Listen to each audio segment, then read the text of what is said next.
12वें अंतर्राष्ट्रीय योग दिवस के अवसर पर मुजफ्फरनगर पुलिस ने फिटनेस, अनुशासन और पर्यावरण संरक्षण का अनूठा संदेश दिया। रिजर्व पुलिस लाइन में आयोजित भव्य योग कार्यक्रम में वरिष्ठ पुलिस अधीक्षक संजय कुमार वर्मा के नेतृत्व में पुलिस अधिकारियों और कर्मचारियों ने उत्साहपूर्वक सामूहिक योगाभ्यास किया। कार्यक्रम का उद्देश्य पुलिसकर्मियों को शारीरिक और मानसिक रूप से स्वस्थ रहने के लिए योग के प्रति प्रेरित करना था। कार्यक्रम के दौरान सभी अधिकारियों और कर्मचारियों ने प्रधानमंत्री के योग दिवस कार्यक्रम का लाइव प्रसारण भी देखा और उनके स्वस्थ एवं निरोगी भारत के संदेश को आत्मसात करने का संकल्प लिया। योगाचार्य योगेश ने पुलिसकर्मियों को विभिन्न योगासन, प्राणायाम और ध्यान का अभ्यास कराया तथा योग के शारीरिक, मानसिक और आध्यात्मिक लाभों के बारे में विस्तार से जानकारी दी। गौरतलब है कि 14 जून से पुलिस लाइन में योग सप्ताह का आयोजन किया जा रहा था, जिसका समापन अंतर्राष्ट्रीय योग दिवस पर हुआ। इस अवसर पर एसएसपी संजय कुमार वर्मा ने कहा कि योग केवल एक व्यायाम नहीं बल्कि भारतीय संस्कृति की अमूल्य धरोहर है। उन्होंने कहा कि पुलिसकर्मियों के लिए योग तनाव को कम करने,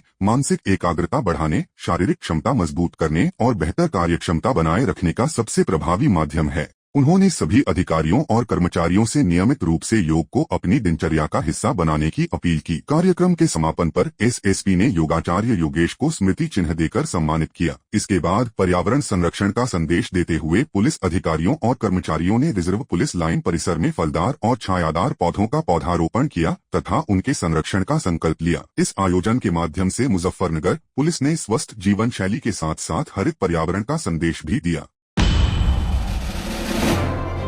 मुजफ्फरनगर में 12वें अंतर्राष्ट्रीय योग दिवस के अवसर पर चौधरी चरण सिंह स्पोर्ट्स स्टेडियम में भव्य कार्यक्रम का आयोजन किया गया। इस वर्ष स्वस्थ आयु के लिए योग थीम के साथ आयोजित कार्यक्रम में बड़ी संख्या में लोगों ने सामूहिक योगाभ्यास कर स्वस्थ जीवन का संकल्प लिया। कार्यक्रम का शुभारंभ उत्तर प्रदेश सरकार के विज्ञान एवं प्रौद्योगिकी विभाग के कैबिनेट मंत्री अनिल कुमार ने धन्वंतरी पूजन और दीप प्रज्वलित कर किया। अपने संबोधन में कैबिनेट मंत्री अनिल कुमार ने कहा कि योग केवल शारीरिक व्यायाम नहीं बल्कि स्वस्थ, तनाव मुक्त और संतुलित जीवन का आधार है। उन्होंने सभी लोगों से नियमित योग को अपनी दिनचर्या में शामिल करने की अपील करते हुए कहा कि योग से शरीर और मन दोनों स्वस्थ रहते हैं। कार्यक्रम के दौरान प्रधानमंत्री के अंतर्राष्ट्रीय योग दिवस समारोह का कोलकाता से लाइव प्रसारण भी दिखाया गया, जिसे स्टेडियम में मौजूद सभी लोगों ने देखा और सुना। इसके बाद कॉमन योग प्रोटोकॉल के तहत योग प्रशिक्षकों विजय कुमार, वर्षा चौधरी और अनुज कुमार ने विभिन्न योगासन और प्राणायाम का अभ्यास कराया। इस अवसर पर जिलाधिकारी उमेश मिश्रा, जनप्रतिनिधि, प्रशासनिक अधिकारी, विभिन्न विभागों के कर्मचारी,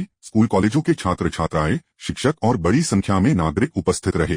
कार्यक्रम में करीब 1800 लोगों ने एक साथ योगाभ्यास कर स्वास्थ्य और फिटनेस का संदेश दिया। आयोजन के अंत में सभी ने नियमित योग करने और स्वस्थ जीवन शैली अपनाने का संकल्प लिया।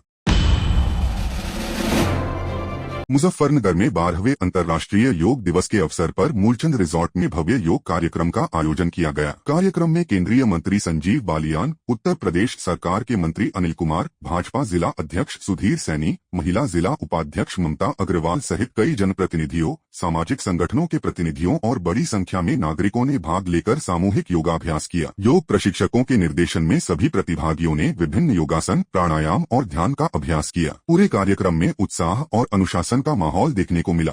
योगाभ्यास के दौरान लोगों को नियमित योग करने और स्वस्थ जीवन शैली अपनाने का संदेश भी दिया गया। इस अवसर पर वक्ताओं ने कहा कि योग केवल शारीरिक व्यायाम नहीं है बल्कि यह शरीर, मन और आत्मा को संतुलित रखने की एक प्राचीन भारतीय जीवन पद्धति है। नियमित योग करने से तनाव कम होता है, रोग प्रतिरोधक क्षमता बढ़ती है और व्यक्ति शारीरिक एवं मानसिक रूप से स्वस्थ रहता है। उन्होंने सभी लोगों से अपील की कि योग को केवल एक दिवस तक सीमित न रखें बल्कि इसे अपनी दैनिक दिनचर्या का हिस्सा बनाएं। कार्यक्रम में मौजूद जनप्रतिनिधियों ने भी योग के महत्व पर प्रकाश डालते हुए कहा कि प्रधानमंत्री नरेंद्र मोदी के प्रयासों से आज योग को वैश्विक पहचान मिली है और पूरी दुनिया अंतर्राष्ट्रीय योग दिवस मना रही है। कार्यक्रम का समापन राष्ट्र की खुशहाली, सभी के उत्तम स्वास्थ्य और समृद्धि की कामना के साथ किया गया। उपस्थित सभी लोगों ने नियमित योग करने और दूसरों को भी इसके लिए प्रेरित करने का संकल्प लिया। मुजफ्फरनगर में जिला पंचायत को लेकर सियासत गर्मा गई है। जिला पंचायत सदस्य अमरकांत उर्फ चिकू ने अपर मुख्य अधिकारी योगेश कुमार पर भ्रष्टाचार और टेंडर प्रक्रिया में अनियमितताओं के गंभीर आरोप लगाए हैं। मीडिया से बातचीत में उन्होंने दावा किया कि अधिकारी नियमित रूप से कार्यालय नहीं आते और सरकारी आवास से काम करते हैं। साथ ही लकड़ी के टेंडर में पारदर्शिता का उल्लंघन करने का भी आरोप लगाया। अमरकांत चिकू ने मुख्यमंत्री योगी आदित्यनाथ से अधिकारी की संपत्ति की जांच कराने की मांग की है। उनका कहना है कि उनके पास कई अहम सबूत मौजूद हैं जिन्हें वह जल्द सार्वजनिक करेंगे। उन्होंने चेतावनी दी कि यदि अधिकारी 23 जून से नियमित रूप से कार्यालय में उपस्थित नहीं होते हैं तो वह पहले अनशन और फिर भूख हड़ताल शुरू करेंगे। हालांकि इन आरोपों पर अपर मुख्य अधिकारी योगेश कुमार की ओर से अभी तक कोई आधिकारिक प्रतिक्रिया सामने नहीं आई है। ऐसे में इन आरोपों की स्वतंत्र पुष्टि नहीं हुई है। अब सभी की नजर प्रशासन की अगली कार्रवाई पर टिकी है। देखिए, मैं आपको बताऊं भाई साहब, पिछली बार माननीय अध्यक्ष जी ने ये ठेका कराया था, बिल्कुल निष्पक्ष तरीके से हुआ था। इस बार अपर मुख्य अधिकारी योगेश कुमार महाभ्रष्ट अधिकारी है, अपने कार्यालय में बैठता नहीं है। आप कभी भी आकर के देखिए, 10 बजे से लेकर 5 बजे तक ये आपको अपने कार्यालय में नहीं मिलेगा। ये अपने आवास से कार्य करता है, एसी में बैठता है, कर्मचारियों को वहीं बुलाता है, छुट्टी की एप्लीकेशन ये दे करके रखता है। अगर कोई सवाल जांच का होता है तो कर्मचारी, इनका जो अक्षय बाबू कर्मचारी है, वो उनकी एप्लीकेशन जा करके वहां दे आते हैं।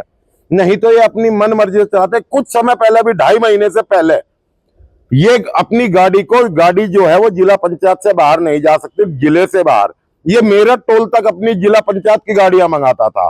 दूसरी बात रही टेंडर की, टेंडर इसने लकड़ी के टेंडर में इसने अपना कोड डाला। और एक मजे की बात, आप इससे आकर के पूछना, जिस अखबार में इसने विज्ञप्ति दी वो कितने अखबार प्रिंट हुए। अगर आप 10 अखबार वो प्रिंट हुए आप ला करके अगर दे दो तो मैं मान जाऊं, क्योंकि ये महाभ्रष्ट है बहुत। इसने जिला पंचायत में जो भ्रष्टाचार मचाया हुआ है ना, ऐसा अधिकारी जिला पंचायत में आज तक नहीं आया। इसका काम है यहां से नोट भर करके लेकर के जाना और तमाम तरह के कमीशन ठेकेदारों से वसूलना और इधर उधर से वसूलना। इसने जमीन की प्लॉटिंग में जो प्लॉटिंगें होती है उसमें इतना रुपया इकट्ठा इसने जिले से किया है नोटिस दे करके। अगर किसी कॉलोनी पर इसने कोई कार्रवाई की हो, नोटिस दिया है इसने, एक प्राइवेट आर्किटेक्ट रखा हुआ है, वो नोटों की वसूली कर करके देता है। जिला पंचायत में प्राइवेट आर्किटेक्ट का क्या मतलब है, किसी को अथॉरिटी देने का क्या मतलब है।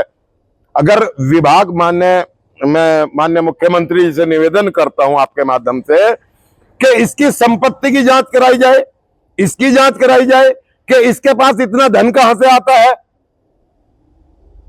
और इस बार जो टेंडर हुआ उसमें इसने अपना कोड लगाया और मीडिया के बावजूद और सीडीओ साहब के शायद मेरे संज्ञान में जो आया लेटर देने के बावजूद ना तो वो टेंडर निरस्त किया गया।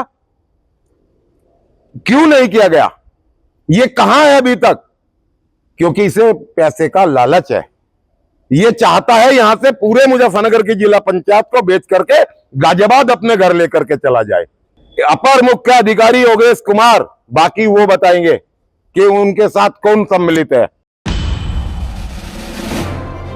बिहार की राजधानी पटना में आज आयोजित हो रहे NET UG री एग्जाम को लेकर सुरक्षा व्यवस्था पूरी तरह चाक-चौबंद है। परीक्षा के लिए शहर में 95 परीक्षा केंद्र बनाए गए हैं, जहां 3 स्तरीय सुरक्षा व्यवस्था लागू की गई है। मिलर हाई स्कूल समेत सभी प्रमुख केंद्रों पर पुलिस और प्रशासन की कड़ी निगरानी रहेगी। भीषण गर्मी को देखते हुए परीक्षार्थियों की सुविधा के लिए एम्बुलेंस और मेडिकल टीमों की भी तैनाती की गई है। प्रशासन के अनुसार परीक्षा दोपहर 2:15 बजे से शाम 5:15 बजे तक होगी, जबकि अभ्यर्थियों को सुबह 11 बजे से दोपहर 1:30 बजे तक ही परीक्षा केंद्र में प्रवेश मिलेगा। पटना पुलिस और जिला प्रशासन का कहना है कि परीक्षा को शांतिपूर्ण, सुरक्षित और निष्पक्ष तरीके से संपन्न कराने के लिए सभी आवश्यक तैयारियां पूरी कर ली गई हैं।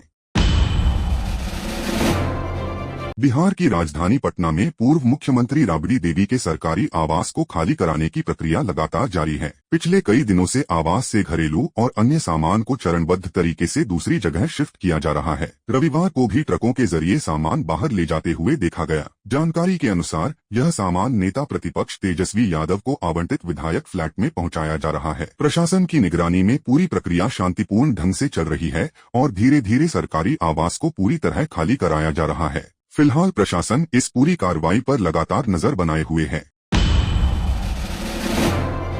आगामी श्री अमरनाथ यात्रा को सुरक्षित और व्यवस्थित ढंग से संपन्न कराने के लिए जम्मू कश्मीर पुलिस ने अपनी तैयारियां तेज कर दी हैं। इसी कड़ी में अवंतीपोरा के लेहपोरा क्षेत्र में अमरनाथ यात्रा मार्ग पर व्यापक मॉक ड्रिल का आयोजन किया गया। इस अभ्यास के दौरान सुरक्षा बलों ने आपातकालीन परिस्थितियों से निपटने की अपनी तैयारियों का परीक्षण किया। मॉक ड्रिल में इमरजेंसी रिस्पांस, यात्रियों की सुरक्षित निकासी, संचार व्यवस्था और विभिन्न सुरक्षा एवं प्रशासनिक एजेंसियों के बीच समन्वय का अभ्यास किया गया। इसका उद्देश्य किसी भी संभावित चुनौती या आपदा की स्थिति में त्वरित और प्रभावी कार्रवाई सुनिश्चित करना था। पुलिस अधिकारियों ने बताया कि वर्ष 2026 की श्री अमरनाथ यात्रा को पूरी तरह सुरक्षित, शांतिपूर्ण और सुचारू बनाने के लिए लगातार सुरक्षा अभ्यास किए जा रहे हैं। यात्रा मार्ग पर सुरक्षा व्यवस्था को और मजबूत किया जा रहा है ताकि श्रद्धालुओं को किसी प्रकार की असुविधा का सामना न करना पड़े। प्रशासन का कहना है कि इस तरह की मॉक ड्रिल से सुरक्षा एजेंसियों की तैयारी का आकलन करने के साथ साथ कमियों को समय रहते दूर करने में भी मदद मिलती है। यात्रा शुरू होने से पहले ऐसे अभ्यास आगे भी जारी रहेंगे। अंतर्राष्ट्रीय योग दिवस के अवसर पर उत्तर प्रदेश के मुख्यमंत्री योगी आदित्यनाथ ने झांसी में आयोजित राज्य स्तरीय योग कार्यक्रम में हिस्सा लिया। विपिन रावत पार्क में आयोजित इस कार्यक्रम में मुख्यमंत्री ने हजारों लोगों के साथ सामूहिक योगाभ्यास किया और स्वस्थ जीवन के लिए नियमित योग अपनाने का संदेश दिया। अपने संबोधन में मुख्यमंत्री योगी आदित्यनाथ ने कहा कि योग केवल शारीरिक व्यायाम नहीं बल्कि शरीर, मन और आत्मा को संतुलित रखने का सबसे प्रभावी माध्यम है। उन्होंने लोगों से अपील की कि योग को केवल एक दिन तक सीमित न रखें बल्कि इसे अपनी दैनिक दिनचर्या का हिस्सा बनाएं। कार्यक्रम में बड़ी संख्या में जनप्रतिनिधि, प्रशासनिक अधिकारी, विद्यार्थी और आम नागरिक मौजूद रहे। पूरे परिसर में उत्साह और अनुशासन के साथ योगाभ्यास किया गया। मुख्यमंत्री ने योग को भारत की प्राचीन सांस्कृतिक विरासत बताते हुए कहा कि आज पूरी दुनिया इसकी उपयोगिता को स्वीकार कर रही है। मुख्यमंत्री योगी आदित्यनाथ 2 दिवसीय झांसी दौरे पर हैं। योग कार्यक्रम के अलावा वे विभिन्न विकास परियोजनाओं की समीक्षा करेंगे और कई अन्य सरकारी कार्यक्रमों में भी भाग लेंगे। 12वें अंतर्राष्ट्रीय योग दिवस के अवसर पर केंद्रीय गृह मंत्री अमित शाह ने गुजरात के अहमदाबाद में आयोजित योग कार्यक्रम में हिस्सा लिया और सामूहिक योगाभ्यास किया। इस दौरान उन्होंने योग को स्वस्थ और संतुलित जीवन का आधार बताते हुए लोगों से इसे अपनी दिनचर्या का हिस्सा बनाने की अपील की। इस वर्ष अंतर्राष्ट्रीय योग दिवस की थीम स्वस्थ बुढ़ापे के लिए योग रखी गई है, जिसका उद्देश्य हर आयु वर्ग के लोगों को नियमित योग के प्रति जागरूक करना है। कार्यक्रम में बड़ी संख्या में लोगों ने उत्साहपूर्वक भाग लिया और योग के विभिन्न आसनों का अभ्यास किया। देश भर में भी अंतर्राष्ट्रीय योग दिवस के अवसर पर कई कार्यक्रम आयोजित किए गए, जिनमें लाखों लोगों ने हिस्सा लेकर योग के माध्यम से स्वस्थ जीवन का संकल्प लिया।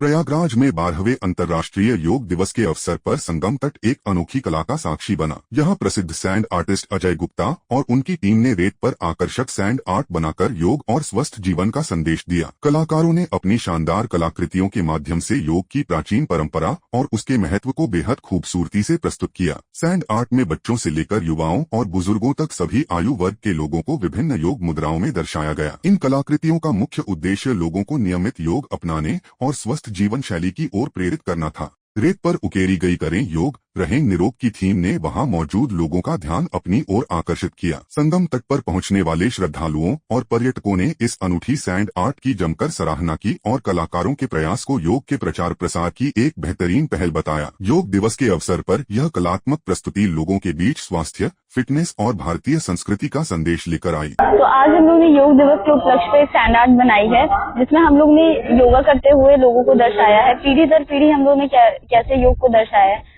और हमारे माननीय प्रधानमंत्री मोदी जी भी जैसे बताते हैं कि करे योग रहे निरोग, तो उनका संदेश जैसे इतना अच्छा प्रोग्राम ऑर्गेनाइज किया गया है योग के लिए और उसको बढ़ावा देने के लिए, तो इस वजह से योग करने से इंसान की बॉडी अच्छी रहती है और इंसान स्वस्थ रहता है। सर, देखा जा रहा है कि आज 21 जून है और अंतर्राष्ट्रीय योग दिवस है आज, तो हम लोग सैंड आर्ट किए हैं।